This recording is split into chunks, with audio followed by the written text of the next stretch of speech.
un passage, une écriture le plus remarquable qui est négligé, plus que n'importe quel passage des Écritures que je connais sur lesquels on a prêché, c'est l'ascension du Seigneur Jésus. L'ascension.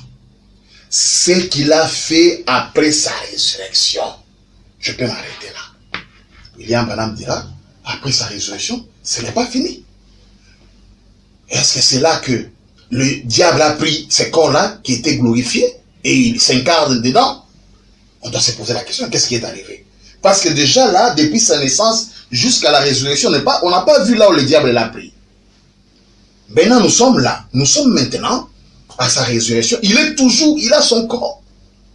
Sans oublier lorsque nous avons parlé du contrat chinois. Parce que depuis la croix, c'est le Saint-Esprit est venu prendre pour maintenant amener le corps quelque part et revenir sur la terre. C'est ça que nous allons lire. Regardez. William Branham, comme il a dit que c'est un passage qui est trop négligé, alors William Branham a voulu frapper, enfoncer le clou sur l'ascension. Il montre d'abord comment Jésus est descendu, traversant les compartiments de l'enfer, jusqu'à libérer les captifs qui étaient en prison, et comment il est sorti, et comment ils sont montés, ça lui et les saints de l'Ancien Testament. Et nous allons faire cette lecture. Dieu amène son église à la perfection. Prêché à Binghamton, US, le 4 décembre 54. Paragraphe 65. Le Romain a déclaré, c'est le Fils de Dieu. La terre a craché ses rocs, déclarant, c'est le Fils de Dieu. Et maintenant, il est ici, chez les âmes perdues, quand il est descendu dans son âme. Et il frappe à la porte. Frère Branham frappe sur la chair plusieurs fois. Je peux l'entendre quand Sa Majesté, quand il a frappé à la porte et que ses âmes perdues l'ont regardé. Il a dit, je suis le Fils de Dieu. Je viens de mourir au calvaire pour le pécheur. Pourquoi n'avez-vous pas cru Enoch et les autres prophètes avant le jour de la destruction? Dites-moi que William Branham fait du théâtre. Moi, je ne crois pas que William Branham puisse faire du théâtre. Tout ce qu'il raconte là, c'est la vérité. Il nous donne une idée. Ça, c'est la conversation là, en enfer.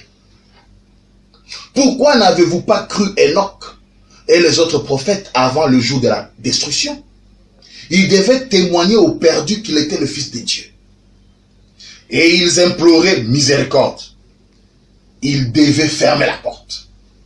Enfin, ils avaient rejeté la miséricorde et ils devaient subir le jugement. Et il est descendu en passant les démons. Il va maintenant vers le diable lui-même. Je peux le voir descendre en enfer où les diables... Il passe les démons. Il y avait les saints qui étaient là, quelque part là, les incrédules qui n'avaient jamais cru, les démons, et puis Satan, et puis il y avait là où il y avait le saint qui avait cru, qui était prisonnier de Satan, et Satan était certainement, je crois, au-dessus d'eux. Regardez, il dit, il est descendu en passant les démons. Je peux le voir descendre en enfer où le diable, frère Branham, frappe sur la chair. Il a frappé à la porte. Le diable a demandé, qui est là? Il a répondu, ouvre. Et je peux voir le diable ouvrir la porte. Maintenant, c'est le diable. Oh! Il a dit, tu es enfin arrivé, n'est-ce pas? Oui, oui, il a dit, j'étais finalement eu. Le diable a dit, j'ai pensé t'avoir eu quand j'ai tué Abel. J'ai pensé t'avoir eu quand j'ai ôté la vie des prophètes. J'étais sûr de t'avoir eu quand j'ai décapité Jean. Mais maintenant, je t'ai eu. Je peux l'entendre faire cliqueter. J'ai même des clés ici. Cliqueter cette clé effrayante du séjour des morts. Ça, c'est le diable qui a fait ça. Il a fait ça.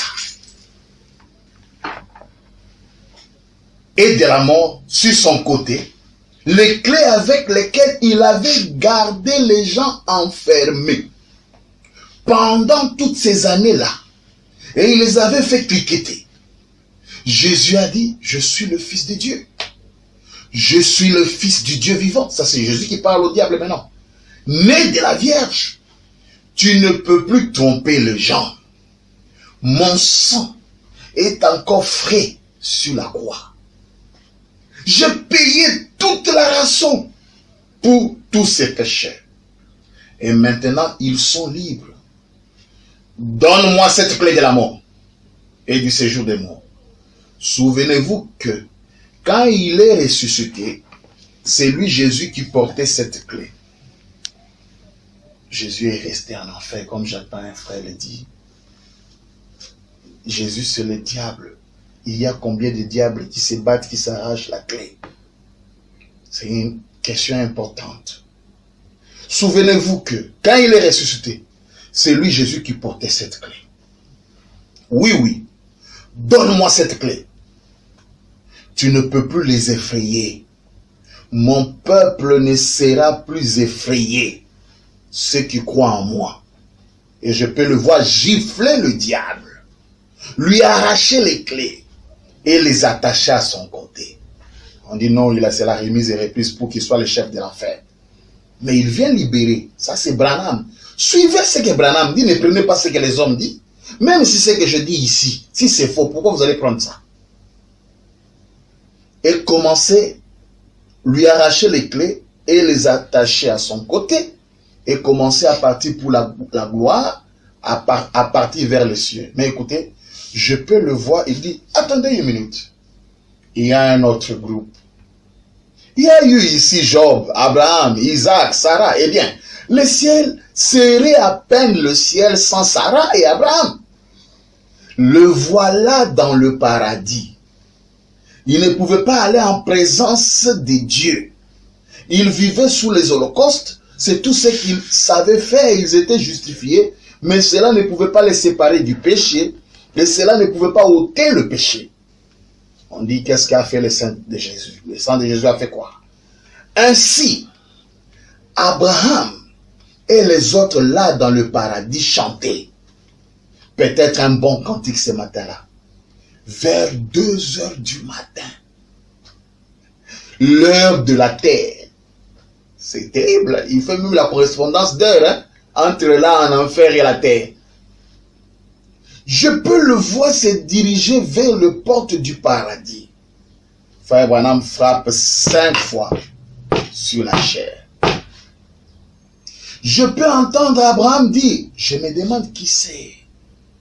Il a ouvert la porte, Abraham a dit, eh bien le voilà. C'est l'homme que j'ai vu dans la vision. Ailleurs, il dit que c'est l'homme que j'ai vu devant à la chaîne de Mamré. Je peux voir Daniel se lever et l'entendre dire, je le connais, il est la pierre que j'ai vu se détacher de la montagne sans le secours d'une main. Remarquez que chacun est en train de le voir à l'image de son temps.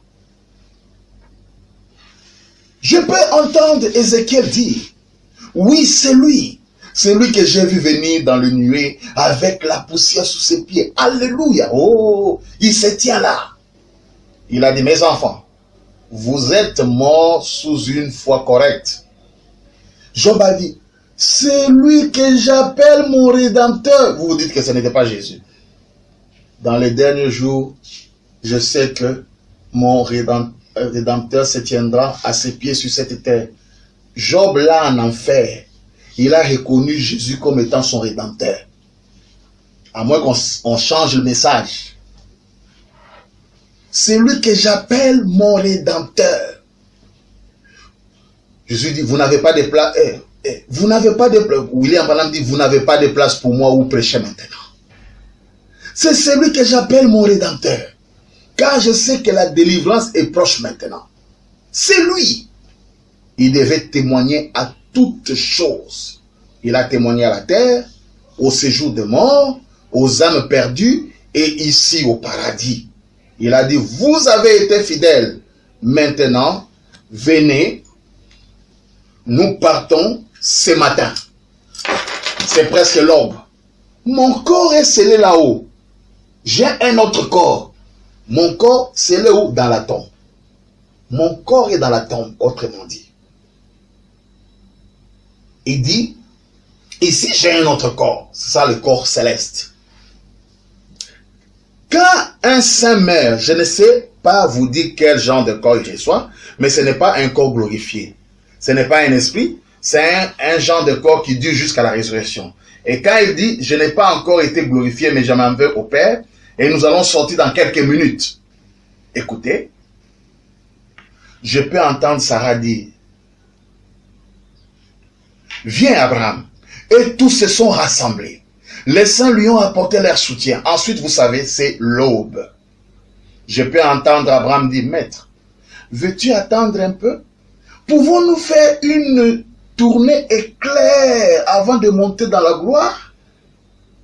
J'aimerais encore visiter la vieille ville. Jésus dit, bien, d'accord.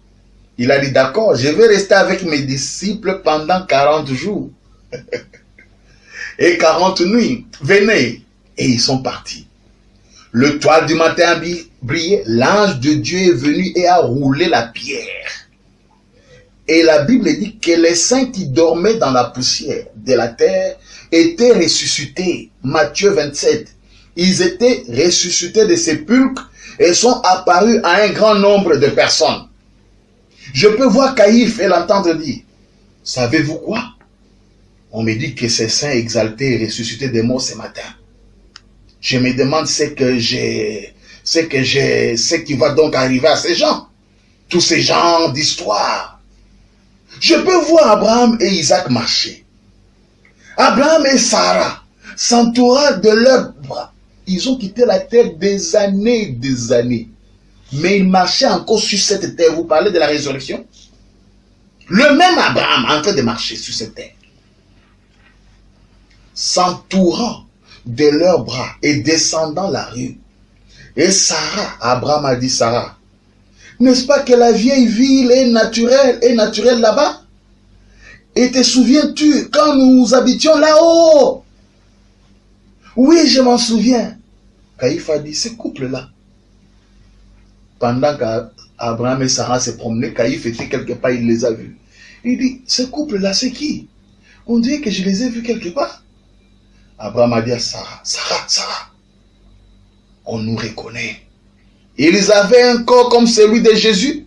Ils pouvaient disparaître à travers le mur, comme le fit Jésus. Il a simplement disparu devant les gens. Et Caïphe a dit, savez-vous quoi? Quelque chose ne va pas par ici. Je ne comprends pas ce qui se passe. Oh là là. Ces gens-là étaient... Après 40 jours, c'est le passage que moi j'aime, c'est ça l'ascension. Et 40 nuits de visite sur la terre. Quelle histoire merveilleuse. La mort n'avait plus de force. Les saints l'ont entendu dire, un jour nous retournerons. Alléluia. Alors quand Jésus fut enlevé, gloire à Dieu, je peux le voir quand il est ressuscité à Pâques, ce matin-là, pour monter pas après l'ascension, que les gens négligent. Maintenant nous donne les détails. Et les saints sont partis avec lui. La Bible dit, il a amené captive la captivité. Il a fait des dons aux hommes. Quel rapport? Ce n'est pas notre sujet. Quand il amène les saints de l'Ancien Testament, directement les dons aussi sont venus dans les hommes. Et c'est vrai, je peux le voir alors qu'il monte, il dépasse les étoiles. Du matin, la lune, le soleil. Il arrive jusque là où sont les archanges. Il les dépasse. Je ne dis pas, William Branham dit le ciel est une dimension. Ça, c'est un langage humain pour expliquer, mais nous disons amen à ça. Il les dépasse et il entre dans le cieux de cieux. Ensuite, vous savez, ils sont arrivés en face du grand palais d'ivoire. À une vitesse toujours. Je peux entendre les saints de l'Ancien Testament dire, élevez-vous, portes éternelles. Élevez-vous, que le roi de gloire fasse son entrée. Alléluia. le prophète, la prophétie de David devait s'accomplir. Le voilà venir en triomphe, marchant, gloire à Dieu. Oh là là, je me sens effectivement comme un saint exalté. Remarquez, le voici venir, marchant.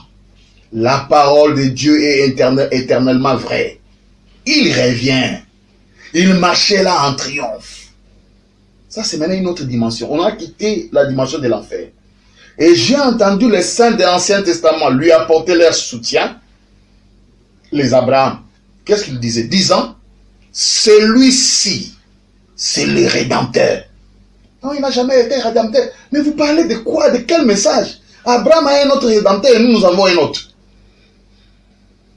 Lorsqu'on ne sait pas bien équilibrer les Écritures, on aura deux Rédempteurs, on aura deux dieux, on aura deux Messies. Pourtant, il y a deux Messies, mais le même Messie en deux phases.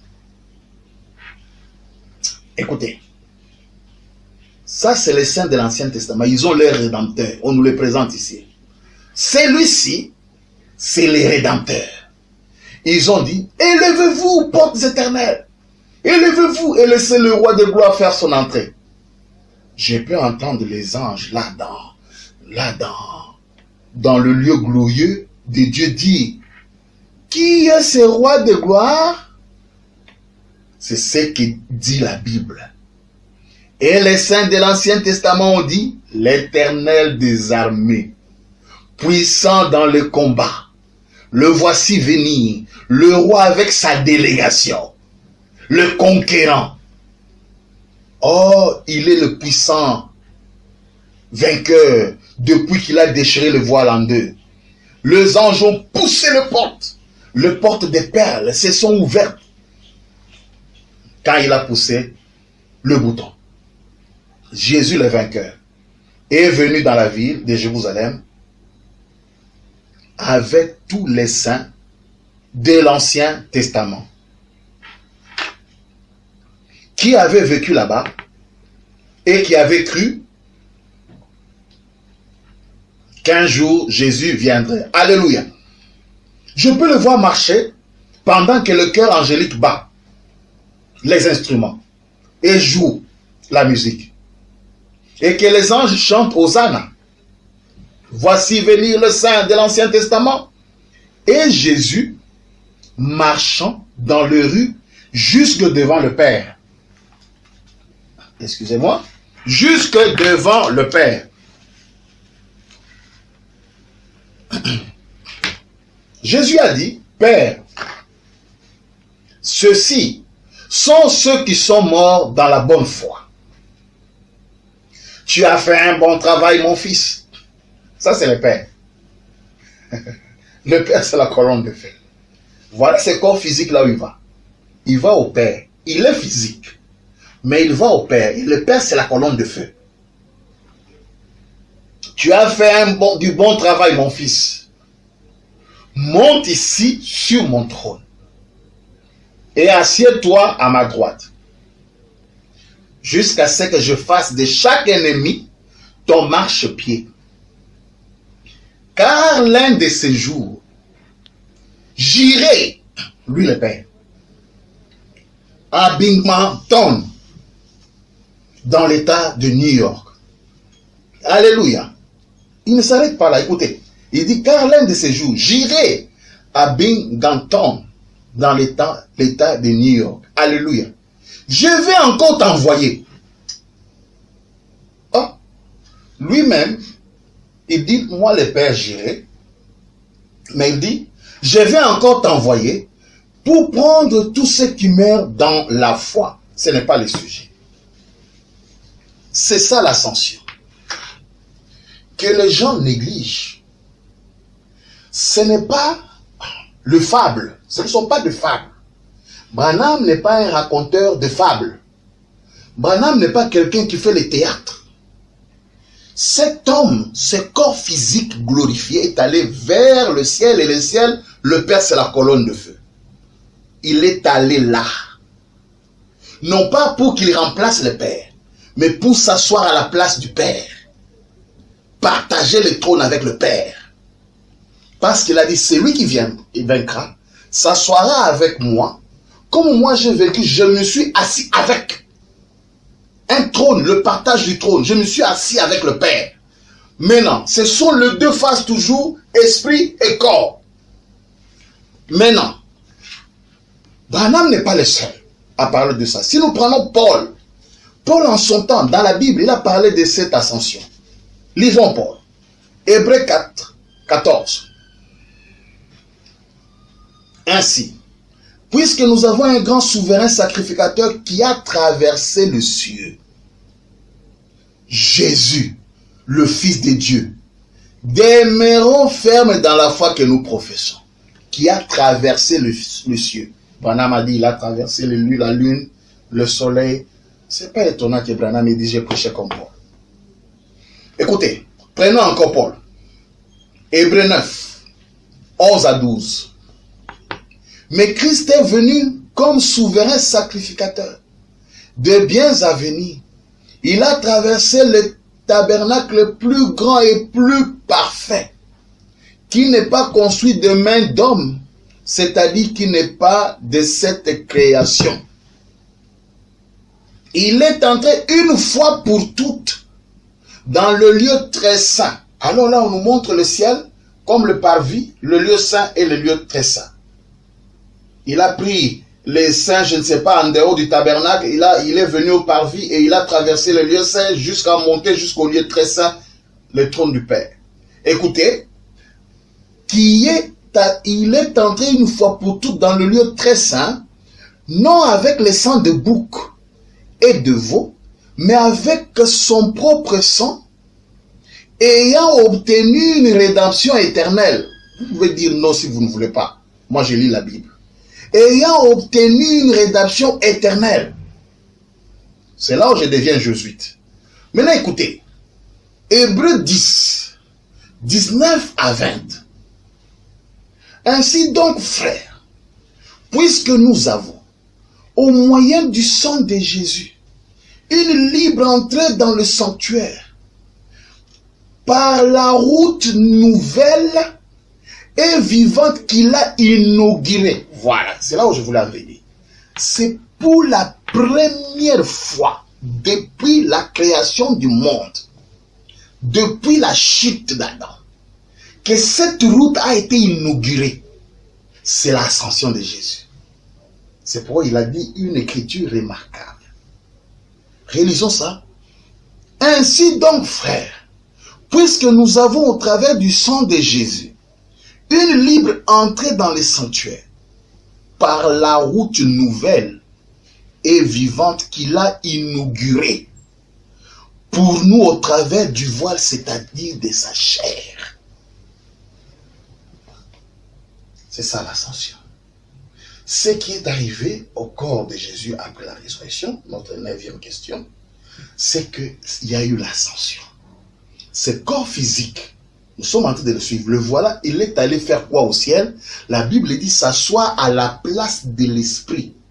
Pas en tant qu'esprit comme une version l'avait mal traduit, mais à la place de l'esprit. Et on va voir ça. C'est-à-dire, le corps physique glorifié est allé vers le Père, mais quand le corps était sur la terre, c'est le Père qui était dans le corps.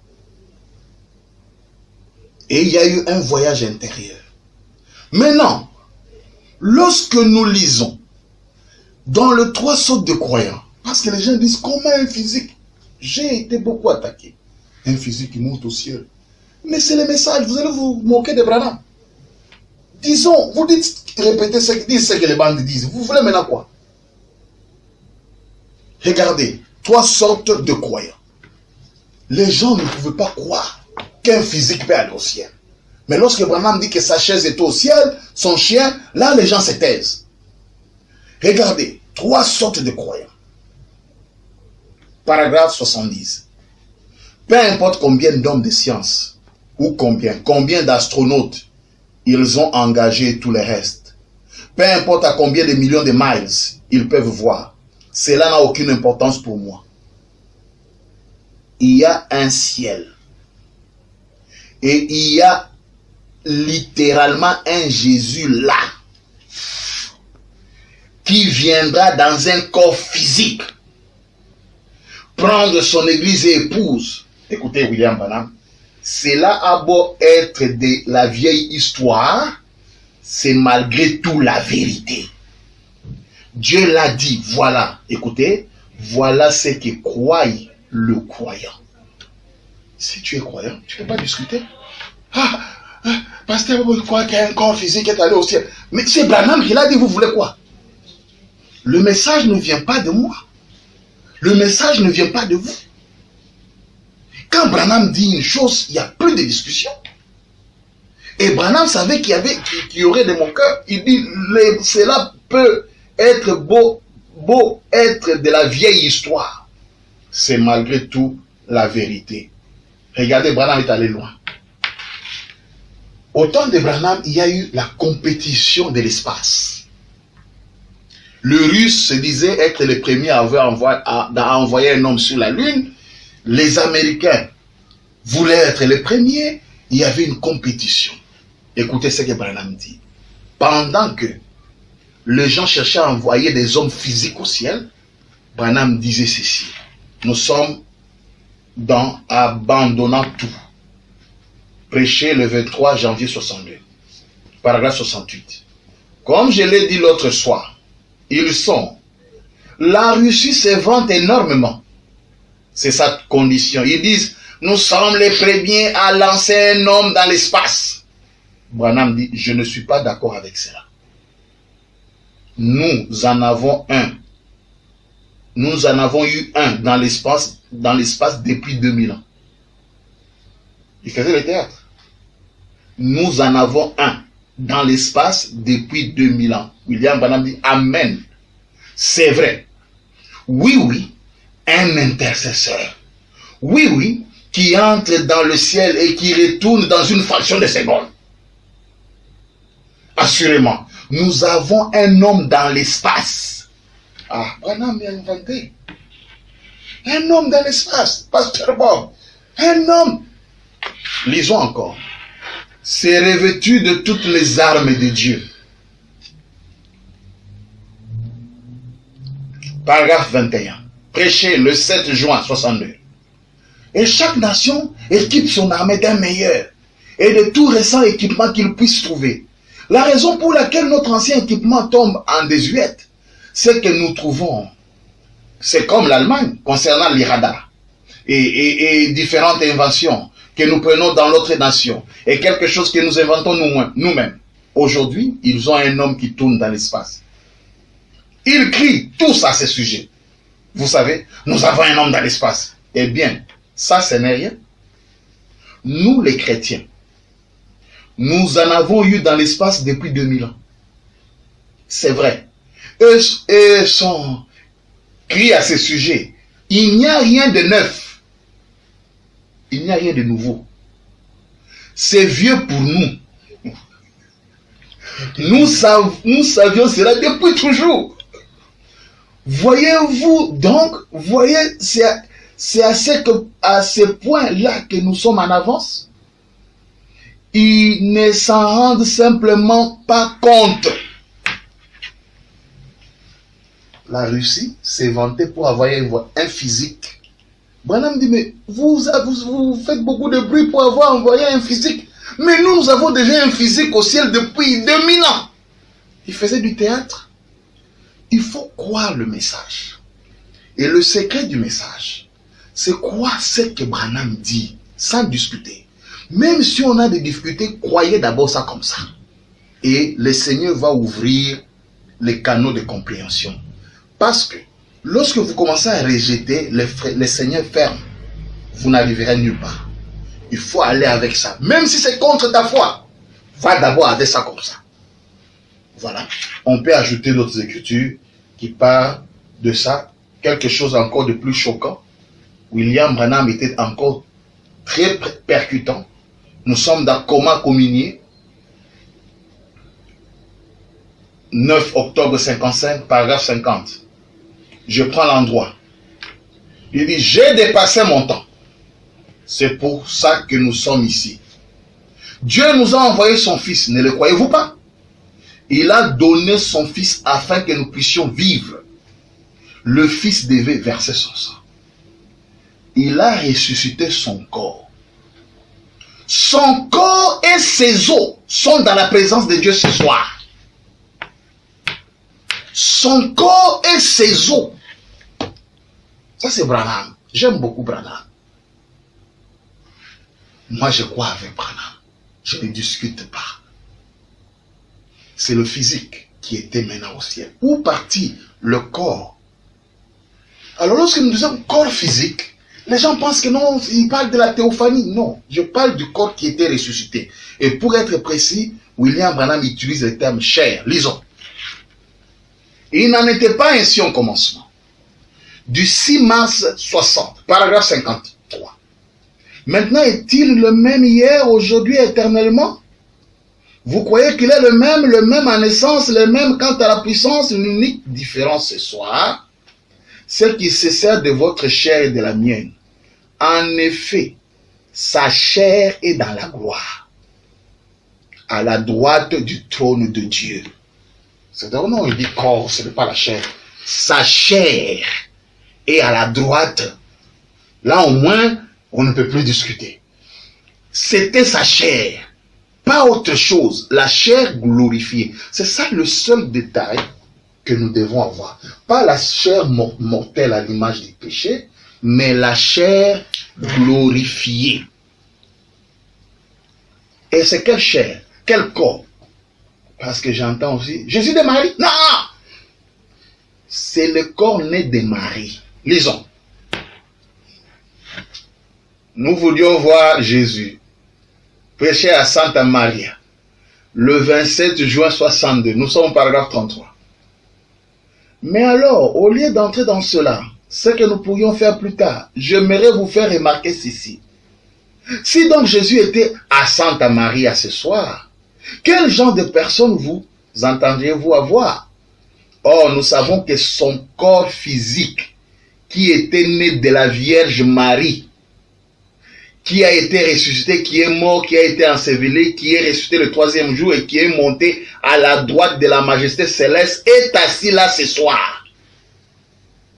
Le corps physique, qui était né de la Vierge Marie, qui a été crucifié, qui était mort, qui a été enseveli, qui est ressuscité le 3e jour, est assis là ce soir. C'est le corps né de la Vierge Marie. Vous voyez que ce n'est pas la colonne de feu. La colonne de feu, Marie n'a pas mis au monde la colonne de feu. Alors c'est un corps né de Marie. Si vous parlez du corps qui est au ciel à la droite, vous devez parler du corps né de la Vierge Marie. C'est ça le message. C'est la continuité. Nous avons dit, nous sommes en train de suivre les traces de ce corps. Nous sommes maintenant arrivés là où ce corps se trouve. Là où ce corps se trouve. Et j'ai dit, la seule différence, c'est que ce corps est glorifié. Et nous allons lire ça dans la prédication La foi. Du 27 avril 56, paragraphe 46.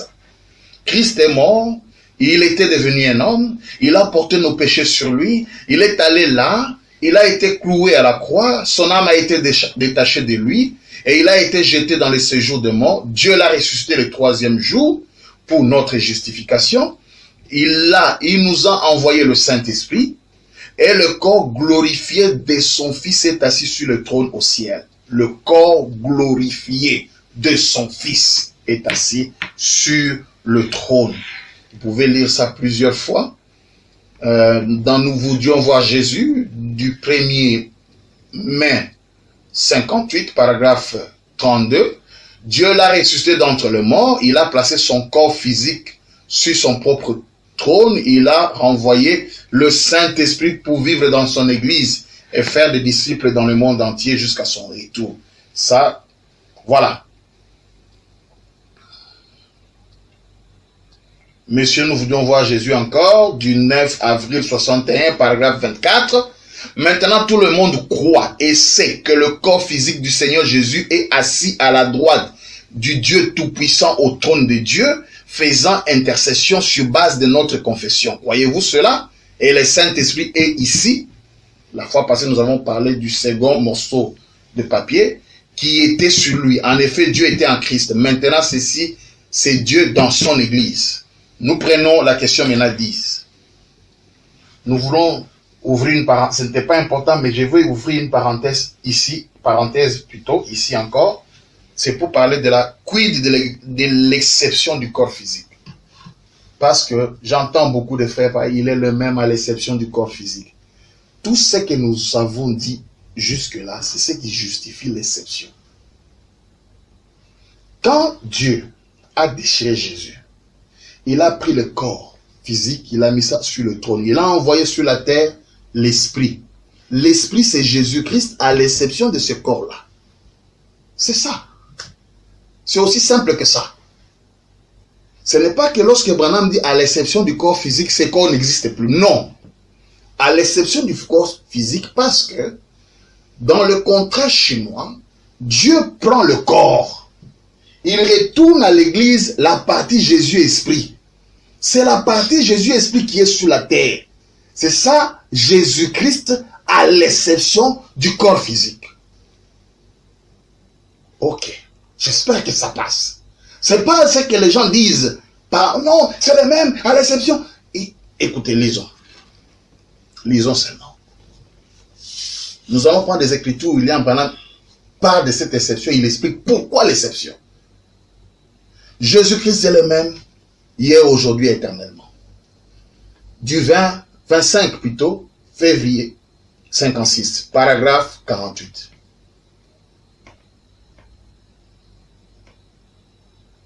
Nous prenons d'abord là où il dit l'exception sans beaucoup de commentaires. Eh bien alors, s'il est le même ce soir qu'autrefois, excepté le corps physique, alors quel genre de personne devions-nous chercher? C'est ça l'exception. Il est le même excepté le corps physique. Et c'est on donne plus, c'est la sémence des discordes. Paragraphe 30. Quand un homme se tient là et dit qu'il est ministre, pasteur d'une église quelque part, et qui ne croit pas que Jésus est le même dans le moindre détail, à l'exception du corps physique. C'est la sémence, c'est ça la sémence des discordes. Mais pourquoi l'exception? Écoutez maintenant Branham, l'amour divin et grâce souveraine. Prêché le 14 août 56, paragraphe 76.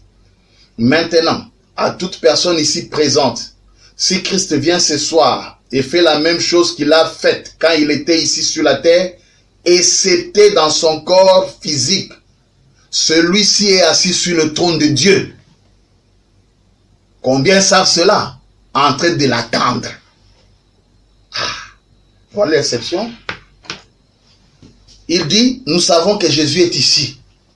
Excepté le corps physique, celui-ci est assis sur le trône de Dieu. Et quand Paul a vu la colonne de feu, c'était Jésus à l'exception du corps physique. C'est pas nouveau.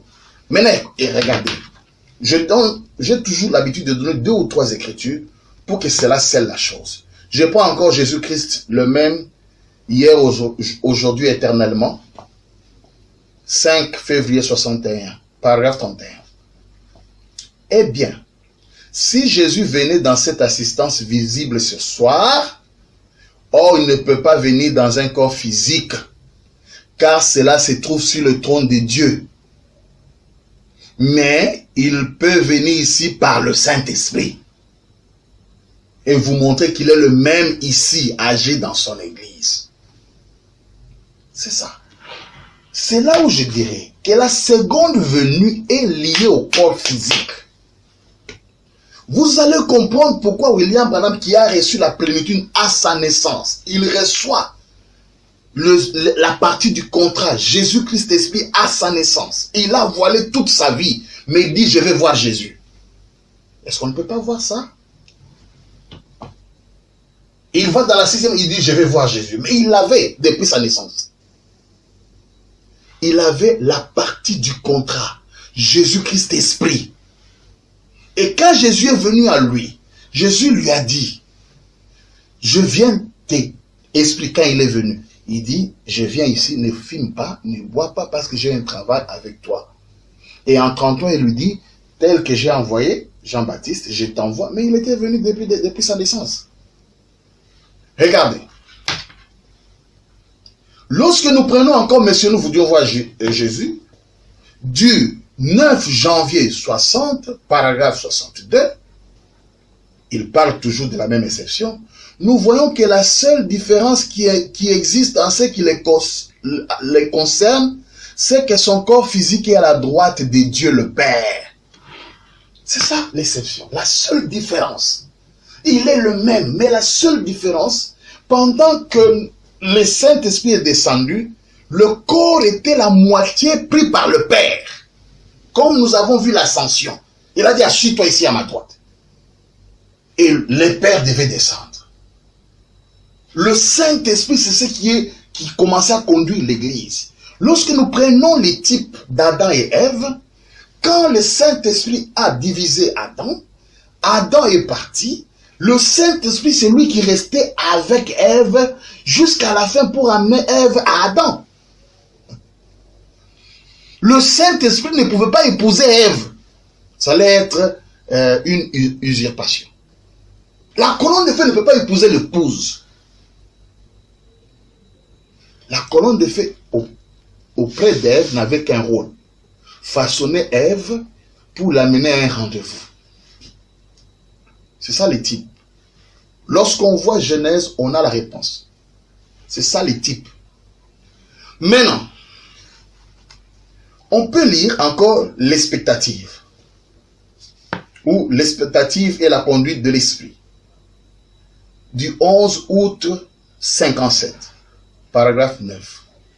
L'unique aspect sous lequel il ne peut pas être le même, c'est son corps physique. Son corps physique est sur le trône de Dieu comme sacrifice. Vous pouvez lire la suite.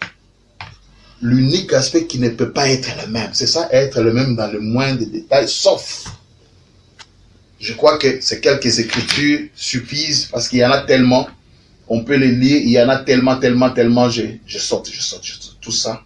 Ce sont des écritures, il explique cette exception, mais je ne sais pas comment les gens ne voient pas ces écritures. La parole est un tout, est un ensemble. Il faut avoir la vision complète de la parole. Quand vous prenez une écriture, comme je l'ai toujours dit, sachez qu'il y a une autre écriture quelque part, qui équilibre ce que tu prends là. Alors, c'est ça le secret. Maintenant, question 11. C'est ça la question fantastique, parce que c'est ça où il y a une petite difficulté. Est-ce que le corps physique de Jésus était-il devenu la colonne de feu? Ce corps, littéralement, s'est changé, devenu la colonne de feu. C'est ça, là où je sais beaucoup de frères ont peut-être des difficultés, ou peut-être c'est moi qui suis en difficulté.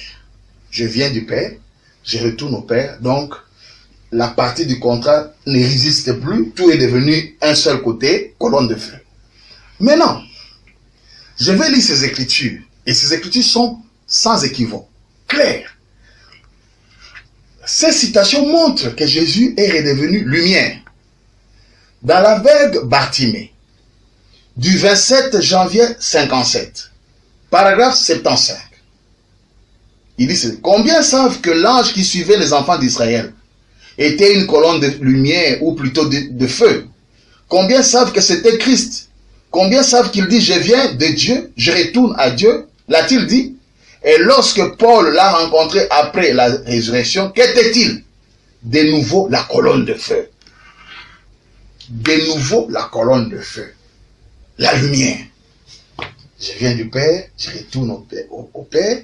Et quand Paul l'a rencontré, il était quoi? De nouveau la colonne de feu. Donc on veut dire, quand on dit de nouveau, c'est que le corps physique là était la colonne de feu avant la naissance. Ce n'était pas créé dans les seins de Marie. J'essaie d'interpeller notre... Nous avons vu l'origine de ce corps. Le corps a commencé dans Marie. Mais ici on dit, il est devenu de nouveau la colonne de feu. Et on peut facilement conclure que ce corps physique-là, donc c'était lui la colonne de feu au départ, et la colonne de feu est entrée dans Marie, et la colonne de feu est devenue le corps, et le corps est devenu encore la colonne de feu. C'est ça. Or, ce n'est pas ça. Regardez. Et partout il est dit, dans Dieu projetant son amour, du 6 août 57, paragraphe 48. Et je crois que quand il est retourné à cette même lumière qui avait conduit les enfants d'Israël. Je crois que c'est la même lumière que Paul avait vue.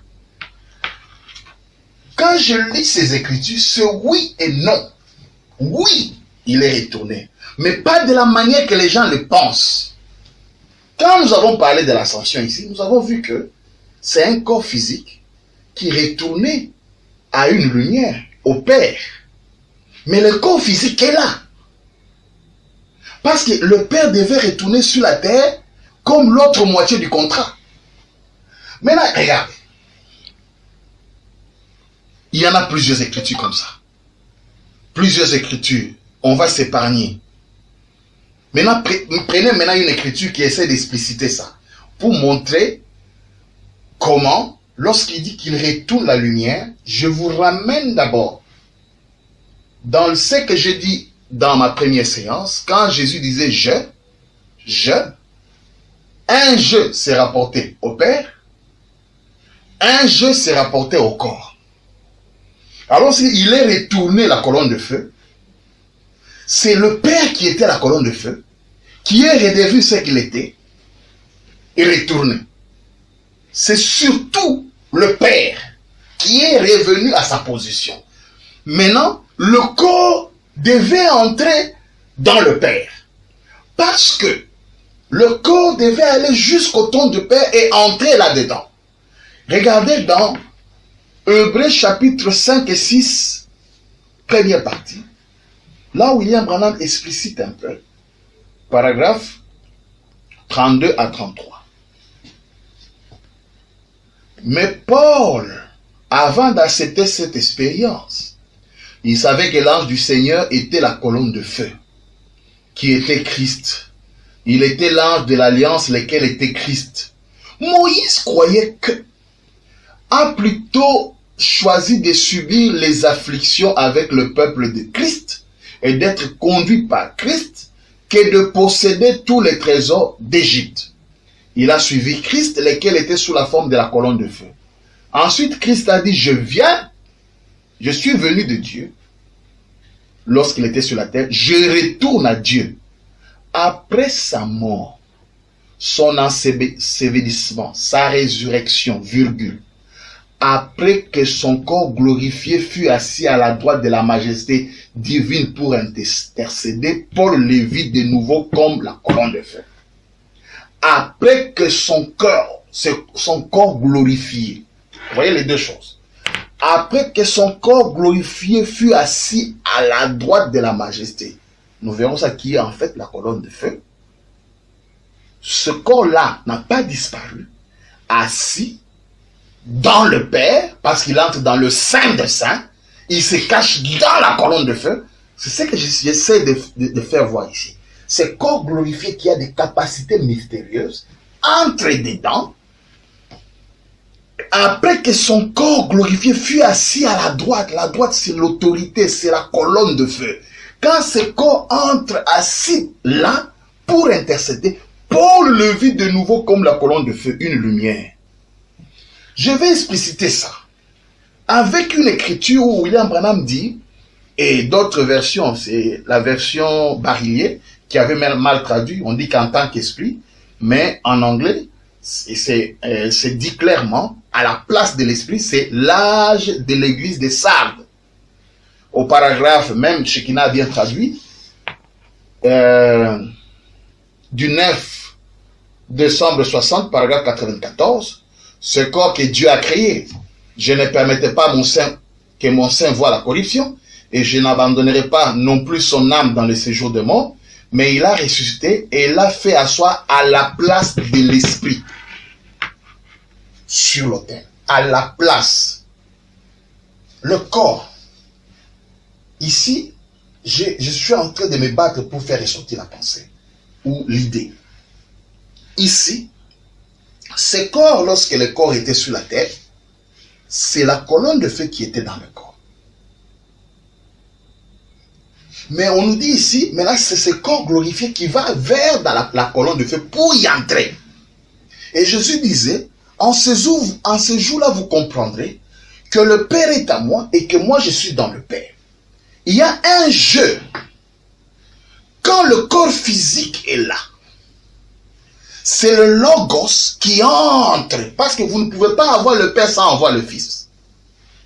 C'est le Logos qui est dans le physique. Qui est dedans. Jésus marchait et dit, celui qui me voit, voit le Père.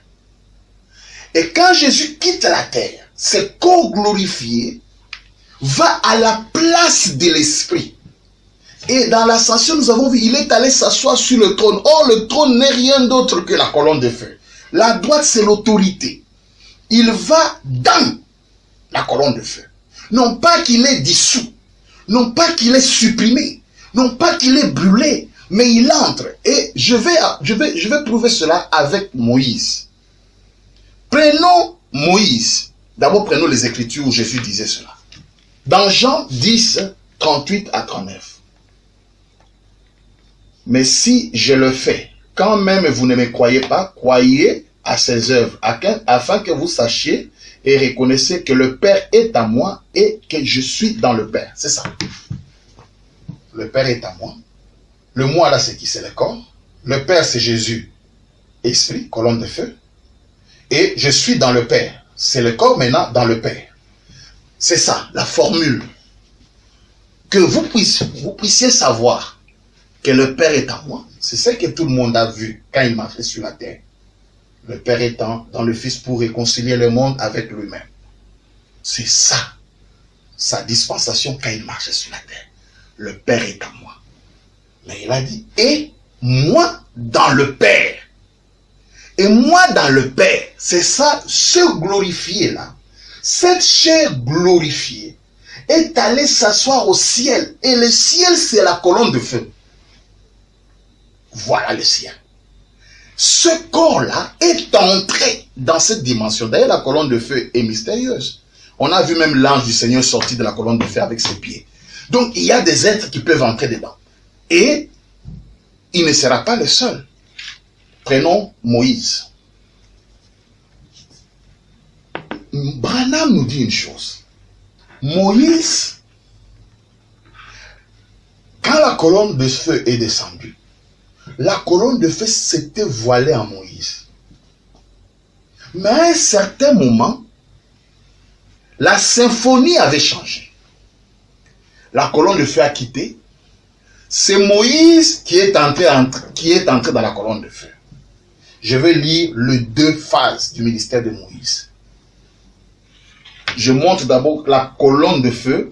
Moïse, je lis d'abord la colonne de feu qui pénétrait dans Moïse. Dans Dieu dévoilé, 182. Moïse était le voile, la parole vivante de Dieu voilée derrière une chair humaine. Voilà. La colonne de feu était en Moïse. D'accord? Maintenant, nous prenons le contraire. Dieu dévoilé, on prend 158. Alors, remarquez, Dieu a adressé une mise en garde à tous de ne pas essayer de suivre Moïse à l'intérieur du voile de feu. Moïse devait être voilé. Il devait en ressortir ainsi. Moïse, quand il entrait, c'était Moïse qui pénétrait dans la colonne de feu. Voilà le verbe. Moïse pénétrait dans la colonne de feu. C'est pourquoi quand Moïse ressortait, on ne pouvait plus le regarder. Et il devait mettre un voile. Moïse pénétrait dans la colonne de feu. Mais on nous dit encore, la colonne de feu était voilée à Moïse. Jésus dit, ces jours-là, vous allez comprendre que je suis dans le Père et le Père est en moi. Alors, Moïse, un corps d'ailleurs qui était naturel, qui n'était même pas glorifié. Mais Moïse pénétrait la colonne de feu et il y avait interdiction formelle à quelqu'un de suivre Moïse là. Personne n'avait... Alors, Moïse était maintenant l'être caché dans la colonne de feu. Quand la colonne de feu apparaissait, Moïse montait et entrait à l'intérieur. Et il causait avec Dieu là-dedans.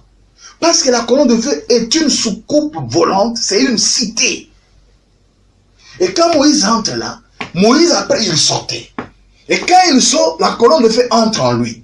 C'est ça la roue dans la roue. On dit le contenu, c'est-à-dire Moïse. La colonne de feu qui était contenue dans Moïse est devenue le contenant. Donc quand la colonne de feu sort, c'est Moïse qui était le contenant qui entre dedans.